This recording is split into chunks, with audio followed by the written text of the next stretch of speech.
Gente, o mercado de trabalho, ele nada mais é do que uma mesa de negociação.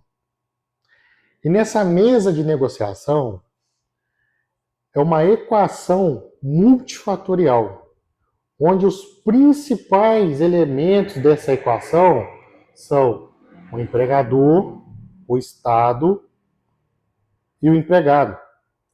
Então, o mercado de trabalho não é uma coisa que foi criado para poder alimentar o ego de político ou alimentar as necessidades do cidadão comum ou do empregado.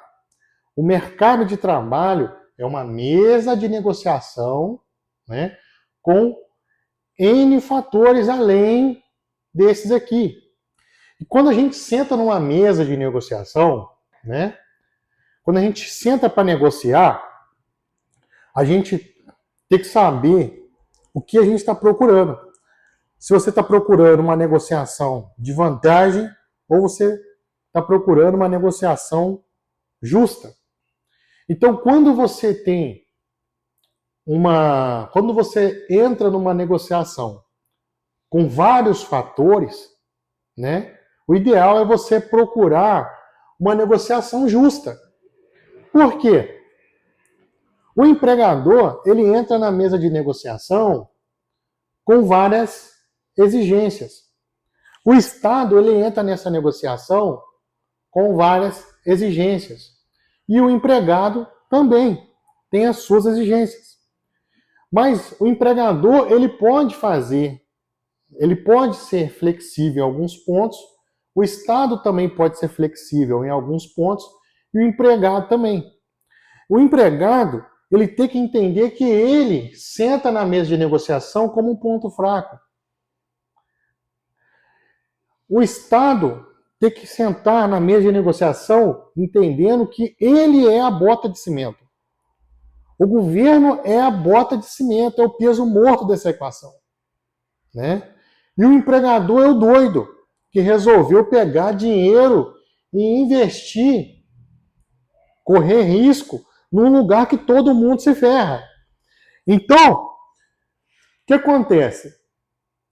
O empregador, ele pode flexibilizar na questão de melhores salários, né?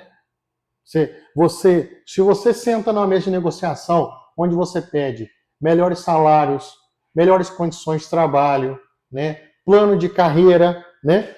O empregador, né? Ele entende as suas exigências como justa e está a fim de negociar isso, né? Agora, para que isso aconteça, o Estado ele precisa reduzir impostos em cima do empregador. Ele precisa flexibilizar regras burocráticas. Ele precisa combater a corrupção, porque a corrupção do Estado é um problema para os negócios, é um problema para o empregado. Né? Ele precisa desburocratizar o funcionalismo do Estado, né?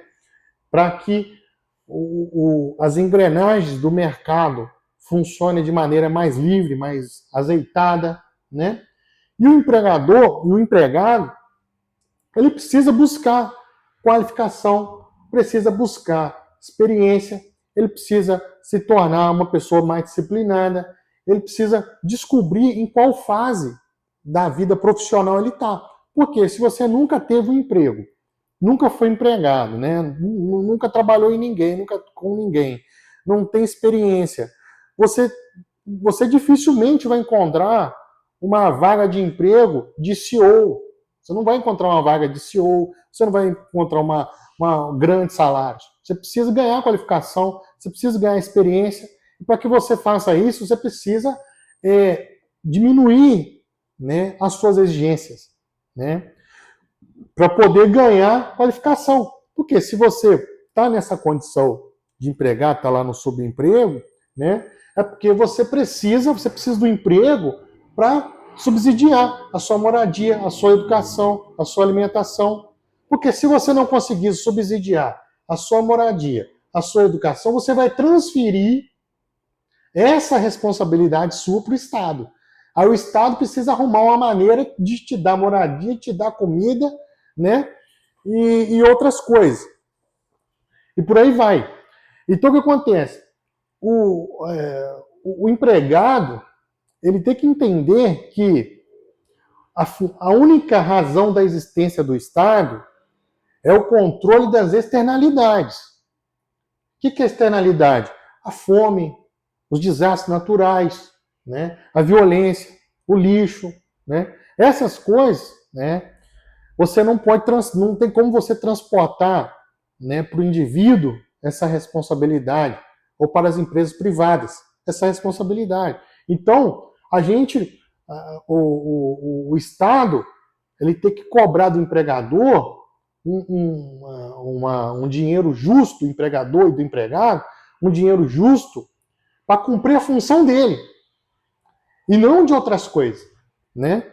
Por que eu falei que o Estado ele é o peso morto dessa equação? Né? Primeiro porque ele impede que o empregado, o empregador, faça uma negociação direta, uma negociação contratual. Né? Segundo, que os políticos, né, que fazem parte do Estado, né, eles usam os funcionários como um curral eleitoral. Né? Eles fomentam a guerra entre um e outro para eles chegarem aqui, para conseguirem melhores cargos, tudo vai. Entendeu? Então o empregado ele tende a vir para a mesa de negociação, ele tende a se unir ao Estado e vir para a mesa de negociação para fuder com o empregador, achando que isso é uma coisa vantajosa. Mas aí o que acontece?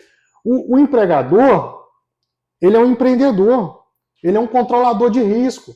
Então ele vê o seguinte, falei, pô, esses malucos aqui tá se juntando ao sindicato, né? Tá se juntando a essa turma aqui do Estado. Todo mundo aqui para me fuder, ele vai olhar o seguinte, fala assim, ó, para eu entrar nessa brincadeira, qual que é o risco que eu vou correr? Risco de processo, risco de concorrência, risco de falência. O que eu tenho a ganhar com isso? Fala, não tem nada a ganhar. Quer saber? Eu fecho a empresa e transporto esse capital para outro lugar. Eu não vou ficar aqui tomando martelada na cabeça do governo, entendeu? A troco de nada. Então, aí quem que se ferra? Ou seja, o ponto fraco. Então, quando você é o ponto fraco da equação, você vai para a mesa de negociação para ferrar alguém que está numa situação de vantagem contra você, a probabilidade de você se ferrar é muito maior. Né? Não que você tenha que aceitar tudo que o empregador está falando, não estou falando disso. Eu estou falando que a gente tem que procurar, né? A gente tem que entender, descobrir qual a fase profissional que você está. Se você, não, eu sou um profissional experiente, qualificado, né? Eu preciso, né, exigir, né, que as minhas credenciais sejam honradas, com salários melhores e tudo mais. Não, eu tô um cara, eu tô com 18 anos, 14, 15, preciso entrar, preciso ganhar experiência, preciso ganhar, arrumar algum dinheiro para poder subsidiar a educação, fazer isso, tudo vai. Então, eu vou entrar na mesa de negociação, vou propor isso. Agora, todo mundo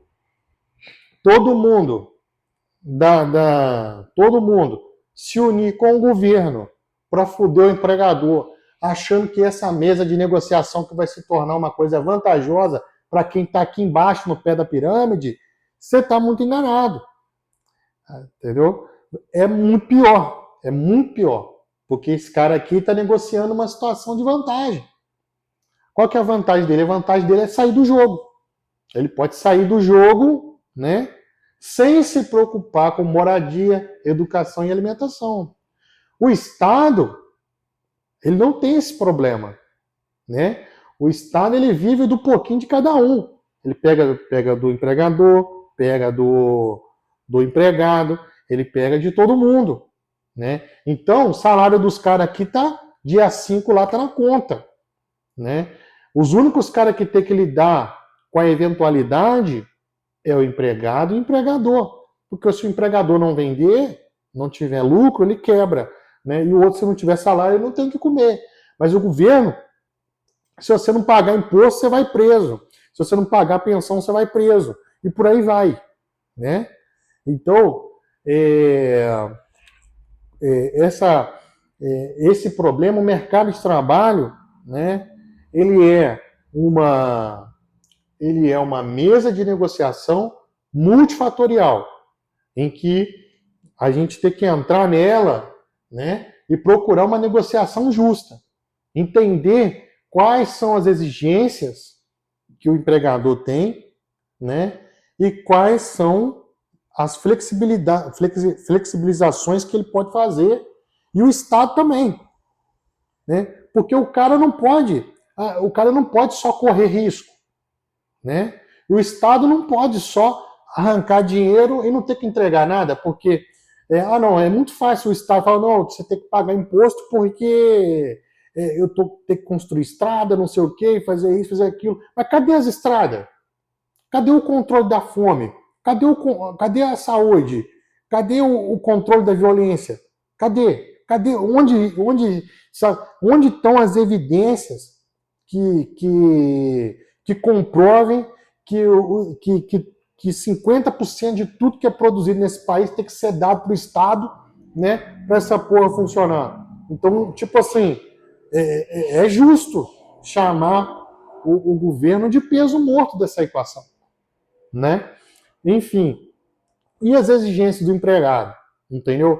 Você tá buscando qualificação, né? Você está buscando qualificação?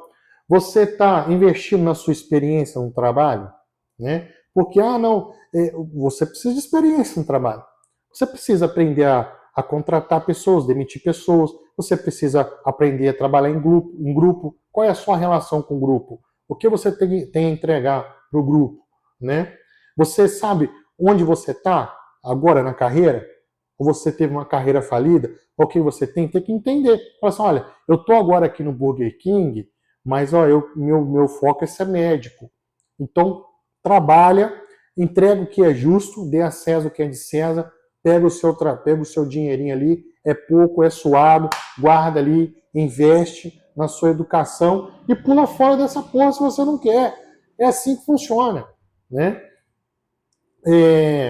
O Estado tem que entender qual é o lugar dele na negociação, né? E o empregador também, porque se fala assim, não, você está tendo problema com concorrência, os caras estão roubando seu funcionário, aumenta a porra do salário do cara, né? Os caras não quer ficar na sua empresa, não quer trabalhar na sua empresa, cria um plano de carreira para ele, né? Porque assim, a cada 6 meses troca o funcionário. Por quê? Porque o cara trabalha na empresa, ele vê que não tem para onde ele crescer, não tem para onde ele ir, né? Ele vai gastar o tempo da vida dele com aquilo? Não, ele prefere fazer Uber, fazer outra coisa. Então, o cara tem que entender que a concorrência dele também não é só o Burger King concorrer com o McDonald's. Ele tem que entender que ele está concorrendo com a Uber, com o iFood, com a ociosidade, porque tem pessoa que prefere, quer saber, na minha casa tem comida, tem meu pai, tem minha mãe, eu não vou trabalhar em lugar nenhum, foda-se, né? Então, o ócio, né? Ele está concorrendo com o ócio também, porque se você também não tiver benefício nenhum para oferecer o cara, né? Se se o empregador senta na mesa de negociação, não quer oferecer nada, quer falar com salário mínimo é tudo também, né? Quer ficar lá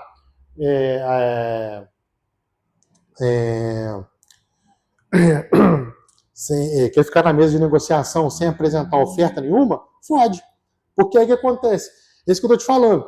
Às vezes, os 3 sentam na mesa de negociação procurando vantagem, em vez de procurar uma negociação justa, né? Aí o que acontece? Aí o empregador senta aqui e fica batendo palma para sindicalista, entendeu? Aí o empregador vai lá, pega dinheiro e bota na mão de um político, ele vai lá e faz lobby lá no Congresso Nacional contra o seu setor e te fode. Aí você que não liga, você sai.